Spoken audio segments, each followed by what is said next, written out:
lórí ipò ńlọ́wà lórí òótọ́ tó sì kó sì dán lójú ipe kò sí lórí òótọ́ ẹlò ńlọ́wà lórí ọ̀nà lẹ́yìn tó ti dá wa lójú ipe kò sí lójú ọ̀nà eléyìí náà léwu púpọ̀ èmi ti ṣe dilẹ̀ fún ìbàjẹ́.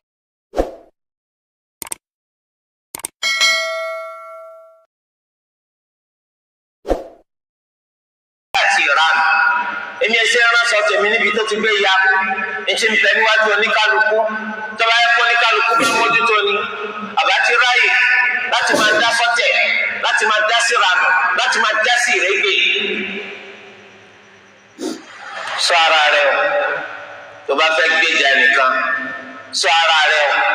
tó bá fẹ́ kẹ́ nìkan lẹ́yìn, ẹ sì wádìí fínífíní kẹ́rì pé ń tẹ́ fẹ́ máa gbèjà nìkan lórí ẹ̀ ó tọ́ ni.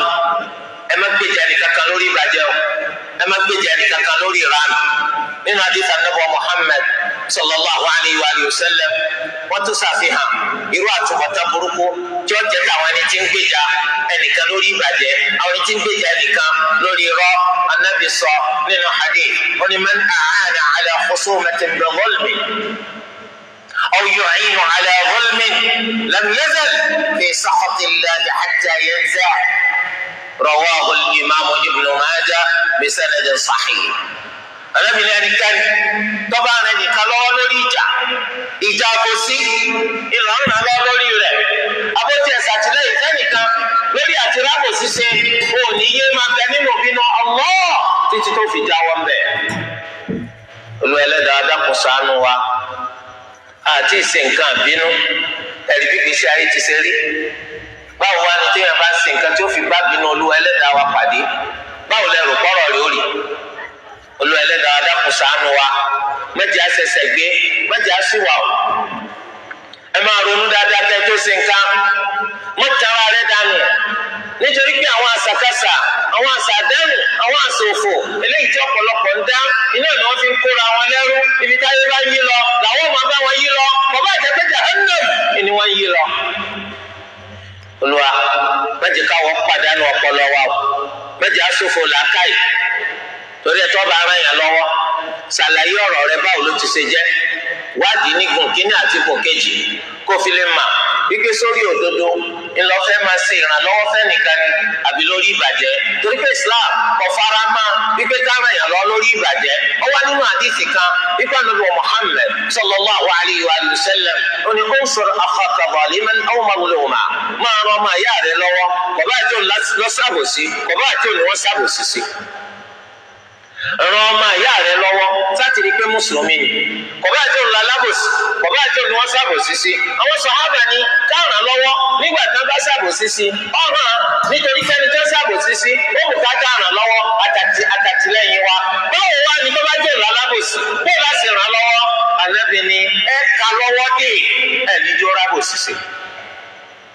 Ìrànlọ́wọ́ tẹ̀sí fún ẹ sòdodo fún ẹ fi yé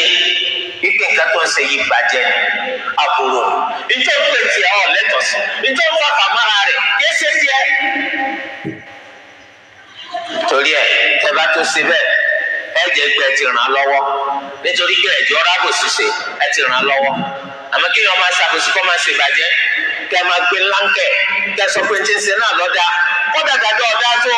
ó túmọ̀ sí pé iná alára ń bọ́ alábòsí nìyí. Ẹ ní yé bẹ́ẹ̀ nínú ìbínú Allah títí tá fi jáwọ́ bẹ̀. Wọ́n máa ń ràn yàn lọ lórí ìbàjẹ́ pẹ̀lú ọ̀rọ̀ ẹnu.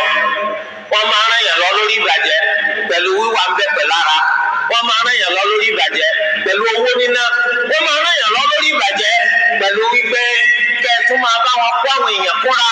kí wọ́n jọ wà nídìí ìbàjẹ́ òun kó kú ọ̀nà tó bá gbà tó fi ràn yàn lọ lórí ìbàjẹ́ kó ní yé bẹ nínú ìbínú Allah títí tó fi jáwọ́ bẹ̀. Ọ̀dọ́wọ́ wa ó dọ́wọ́ wa. Tí wọ́n bá ní Ànábì sallallahu alayhi wa sallam ó bínú sí yàn, kódà bí káwa kúrú ń tùkà bínú sí yàn. Tí wọ́n bá ní àwọn màláíkà wọ́n máa ṣépè fún yàn, kódà bí kí àwa kúrú ń tù ká máa ṣépè fún yàn. Báwo wá ni tí wọ́n bá ní Allahu azza wa jalla èèyàn máa bẹ nínú bínú rẹ̀, èèyàn máa bẹ nínú bínú rẹ̀ látàrí ìgbésẹ̀, látàrí ìwà eléyìí tẹ̀yìn ọ̀hún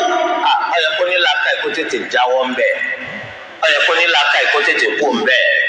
nítorí pé tá a bá sáyé tán á tún sàlùkìyàmà. àbòsí wọ́n máa rí igi rẹ̀ fi lọ́lẹ̀ láyé àbòsí ó sì máa ráyé pé dìgbà kan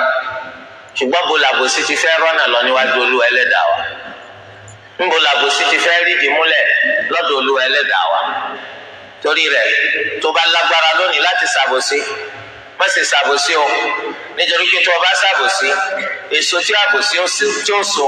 kìí ṣèṣò tó dáa nínú ẹgbàá wa mi Ànábì tó kìlọ̀ fún wa àwọn tá a máa gbèjà arọ́ tá a máa gbèjà àbòsí tá a máa gbèjà èké àwọn àṣebàjẹ́ tí ń pera wọn lẹ́ni rí àwọn èèyàn rádaràda àwọn ẹni tó ṣe é gbé dáńkárú ni wọ́n tí wọ́n pera wọn ní alátúntò ẹgbọ́n tí Ànábì sallallahu alaihi wasallam sọ wọn ni man a'ana على خصومة بظلم فقد باء بغضب الله رواه الإمام أبو داود بسند صحيح ẹnì kan tó bá fi lè ràn yàn lọ lórí ìjà kan tí ń jà lórí àbòsí ẹnikẹ́ni tó bá fi lè ràn ẹnìkan lọ́wọ́ lórí ìjà kan tí ń jà lórí àbòsí ò ní rí nǹkan kan gbé wálé àfi ìbínú Allah ìbínú Allah ló gbé bọ̀ olùẹlẹ́dàá mẹ́sẹ̀ tí wàá bẹ́ẹ̀ o ìyọ́nú rẹ̀ làwọn ń tọrọ àwọn ọ̀tọrọ ìbínú rẹ̀ o torí di eléyìí ó di ọwọ́ wa o gbogbo oníkálukú wa ìsìláàmù ọgbà ike kọ sọ̀rọ̀ alẹ̀ kẹ́nìkan kọ́ gba ẹ̀tọ́ rẹ̀ mọ́ ọ lọ́wọ́ nítorí pé níta bá pè lẹ́tọ̀ rẹ̀ ó yẹ kó o lè lẹ́nu láti tọrọ àǹfààní pé kọ́ má bọ́ mọ́ ọ lọ́wọ́ ṣùgbọ́n ẹ̀tọ́ yìí o gbọ́dọ̀ rí dájú wípé ẹ̀tọ́ rẹ̀ ni nítorí pé lédè Yorùbá gan wọ́n ní ẹ̀tọ́ ìyẹn ni pé nǹkan yìí ó tọ́ sí ọ ìwọ ló ní kìí ṣe tẹlómi kò lè di tẹlómi àfi tó bá sọ lẹ fẹlómi lábẹ́ pọ yọ̀ǹda ó sì yọ́nú sí i ṣùgbọ́n láì jẹ́ pọ sọlẹ ọdẹkùn rẹ dèpòdèpò pé yọ bọ́ sọ́wọ́ ẹlòmí ó sì sọ pọ yọ̀ǹda ọyọ́nú sí kọ bọ́ sọ́wọ́ ẹlòmí yọ ṣẹ́kù lẹ́tọ̀ọ́ rẹ lópin ìgbà tó ọba kì í sọ́wọ́ rẹ lẹ àmọ́ nǹkan tí eléyìí irú rẹ ẹ̀tọ́ rẹ òun náà ni kó gbìyànjú láti rí pé ẹ̀tọ́ yìí wọn ò fi tipátipá wọn ò fi túláàsì wọn ò fi gbà mọ́ ọ lọ́wọ́ ṣùgbọ́n tó pè lẹ́tọ̀ rẹ̀ ìwádìí fi hàn wípé nǹkan yìí kìí ṣe tiẹ̀ kò tọ́ sí ọ nǹkan oníǹkan iná lọ fẹ́ mú tọ́ fẹ́ mú má tiẹ̀ tọ́ fẹ́ má papò mára rẹ̀ wípé ìwọ ló ní tí wọn náà sì mà títí dé inú ẹ̀mí rẹ̀ ọmọ nínú ọkàn rẹ̀ wípé nǹkan yìí kìí ṣe tiẹ̀ nǹkan oníǹkan ni eléyìí kìí ṣe tọ́ ni wọ́n máa pè ntọ́ fẹ́ gbà lọ́nà jàmbá ó ní wọ́n máa pẹ̀lú rẹ̀ má jà torí eléyìí o nítorí pé kò ní wọ̀ kọ́ ọmọ abẹ nínú ìbínú Allah kò ní wọ̀ pẹ́tẹ́ kò ní rí nǹkan kan gbé wálé bí o bá sì bínú Allah oníkálukú wa ìyọ́nú Allah onáàlà wa kò sẹ́nìkan nínú wa tó bá dùn tí wọ́n máa wá pé kí ìbínú Allah kọjá tó mùsùlùmí o sì gbọ́dọ̀ máa bẹ̀rù Allah ọgbọ́dọ̀ máa bẹ̀rù Allah má jẹ́ ẹni tó ṣe pé ọ máa jà láti gba ẹ̀tọ́ ẹlẹ́tọ̀ọ́ mẹ́lẹ́tọ̀ọ́ lọ́wọ́ wọn náà máa ràn nìkan lọ́wọ́ láti gba ẹ̀tọ́ ẹlẹ́tọ̀ọ́ mẹ́lẹ́tọ̀ọ́ lọ́wọ́ nítorí tí èèyàn bá ṣe bẹ́ẹ̀ èèyàn ó di ẹlẹ́ṣẹ̀ èèyàn ó dẹni tó lẹ́tọ̀ọ́ sí ìbínú Allah ó dẹni tó lẹ́tọ̀ọ́ sí kí Olúwa Ẹlẹ́dàá kó bínú sí ọ ọ̀dọ̀ wa ẹnì kan ò sì sí láyé tí wọ́n máa jàjàngbìlà lórí àti fẹ́ sọ nǹkan ní nǹkan di tiẹ̀ láti fẹ́ sọ ẹ̀tọ́ ẹlẹ́tọ̀ọ́ di tiẹ̀ àfi kó ní tí wọ́n jẹ́ mùnáfìkì torí pàrọ̀ àti máa sọ yẹn di mùnáfìkì nù nínú àdìtà Ànábì Muhammad sallallahu alayhi wa sallam ó ní arba'un man kunna fihi kana munafiqan khalisan ní àwọn nǹkan mẹ́rin kan wà tó ṣe pé ká bá bá wọn wà mẹ́rẹ̀ẹ̀rin lọ́wọ́ èèyàn yóò jẹ́ ojúlówó pọ́nbélé mùnáfìkì kí làwọn nǹkan mẹ́rẹ̀ẹ̀rin yìí báyìí Ànábì sallallahu alayhi wa sallam ó ní idha haddatha kadhab tó bá sọ̀rọ̀ yọ parọ́ náà wa idha tumina khan tó bá fọkàtà yọ jàmbá wa idha ahada ghadar tó bá bá ní dá májẹ̀mú yóò gbé ní dá wa idha khasama fajar kò ní í jà kọ́ máa ṣe pòkì nínú ṣe pòkì nínú ìjà oníkọ́ máa pè nǹkan ní nǹkan ní tiẹ̀ ó sì ṣetán láti kún torí ẹ̀ nínú ṣe pòkì ni ara ń tọ́sọ̀ yẹn di mùnáfìkì ni nǹkan tí ìbá ṣe jẹ́ òbúkátà láti bàṣìkò jẹ́ lórí ẹ̀ nítorí pé tí ọba fẹlẹ́ yìí lẹ̀ orí olúwa ẹlẹ́dàá wa kọ̀ tán tẹ́lẹ̀tẹ́lẹ̀ náà kì í ṣe tiẹ̀ njẹ ìbá sì ṣe tiẹ̀ kò lè dí tiẹ̀ àfitẹ́ni tó ní nǹkan bá yọ̀ǹda rẹ̀ fún ọ ẹni tó ní nǹkan yọ̀ǹda rẹ̀ fún ọ ìwọ wá ní ìjà àjàpọ̀ akájá torí ẹ ìwọ náà olùbánikọ̀yà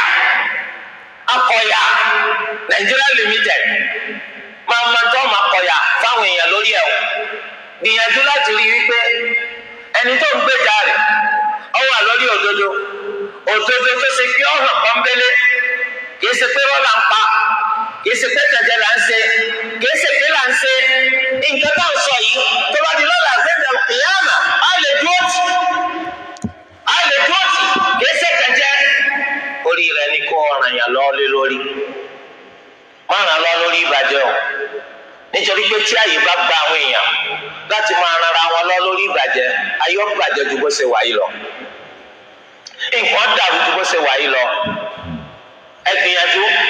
láti jẹ́ ẹni tó ṣe pé ẹ dúró ti òdodo ẹ gbìyànjú láti jẹ́ ẹni tó ṣe pé ìbàjẹ́ ó kéré ní àbótóbi ẹ níjọ́ kan nínú àwọn ẹni tó ṣe pé wọ́n polongo rẹ̀ wọ́n pàtẹ ọjà rẹ̀ síwájú wọn ò jẹ́ kí ìbàjẹ́ kó parẹ́. kábẹ́rù Allah lọ́pọ̀lọpọ̀ ọgbà àwọn ẹni tí máa ń jàjàngbìlà lórí ẹ̀tọ́ ẹlẹ́tọ̀ọ́ tí wọ́n fẹ́ sọ di tara wọn àtàwọn ẹni tí máa ń gbèjà wọn lórí pé ìbàjẹ́ yìí òun náà lágbìyànjú láti sọ di òdodo wọ́n máa ń gba àwọn ìyànjú lóríṣiríṣi láti rí wípé àwọn mú kí àwọn èèyàn máa wo irọ́ ipò ńlòdodo kó máa wo òdodo ipò nírọ́ nítorí kíni nítorí pé àwọn ń tàkárà rẹ̀ àwọn aráàlú ilé ayé torí pé tẹ́ ẹ bá ṣèwádìí àbálọ àbábọ̀ wádìí ẹ̀rí pé kìí sọ̀rọ̀ ẹ̀sìn àǹfààní ilé ayé yìí náà ni nítorí àǹfààní ilé ayé yìí àwọn ò ní gbà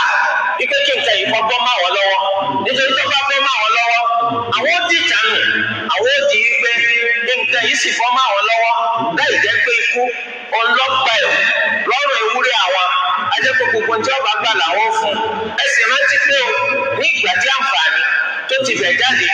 ní ìgbà tí gbọ́gbọ́ ká sí gbogbo wọn náà pátá ìlòróró rẹ̀ ká sí lẹ́nu báwo lẹ́sìn wá bá wọn jẹ báwo lẹ́sìn bá wọn mu tẹ́yìn ò ní gbèjà wọn lórí ìbàjẹ́ àti ìranù yìí báyìí etí ọ̀pọ̀lọpọ̀ ń bá kánù torí ẹ̀ ni ló ṣe jẹ́ wípé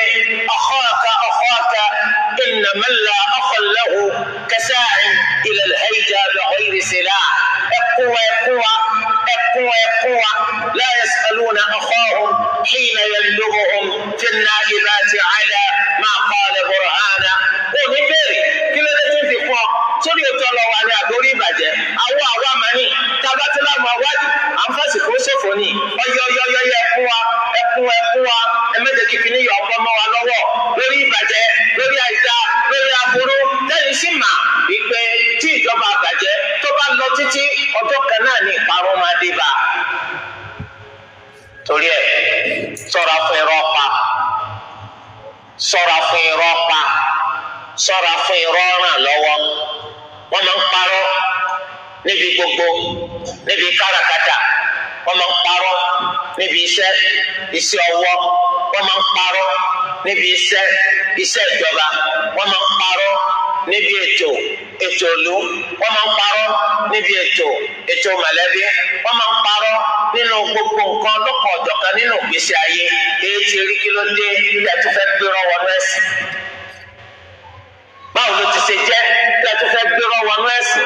ẹ̀sìn tó kórìíra arọ́ ẹ̀sìn tó lè gbọdọ̀ parọ́ ẹ̀sìn tó ṣèlérí ìyà burúkú fáwọn òpùrọ́ ẹ̀sìn tó fi hàn wípé ibi tí ọ̀dáa jù wọ́n ìlú nínú Jahannam ní ọmọdé táwọn òpùrọ́ olú ẹlẹ́dàá kọ́mọ́sí wa lọ́ọ́ máa ná báwo wá láyé ti ṣe wá gbà yín o tó fi wá jẹ́ pé irọ́ lẹ́ ń pa irọ́ lẹ́ ń gbé wọnú ẹ̀sìn irọ́ lẹ́ fẹ́ fi bẹ̀sìn jẹ́ nítorí pé al-ghayatu tubarriru al-wasila eléyìí jẹ́ ìlànà àwọn ẹni tí kì bá ti tẹ̀lé sunnata Nabi Muhammad sallallahu alayhi wa sallam wọ́n ní nǹkan tá a fojú sùn bó bá ti ṣe bàbàrà tó kò léèwọ̀ ká gbọ́nà tí ọ̀dà débẹ̀. sọ Ahlus Sunnah sì sọ pé lil-wasa'il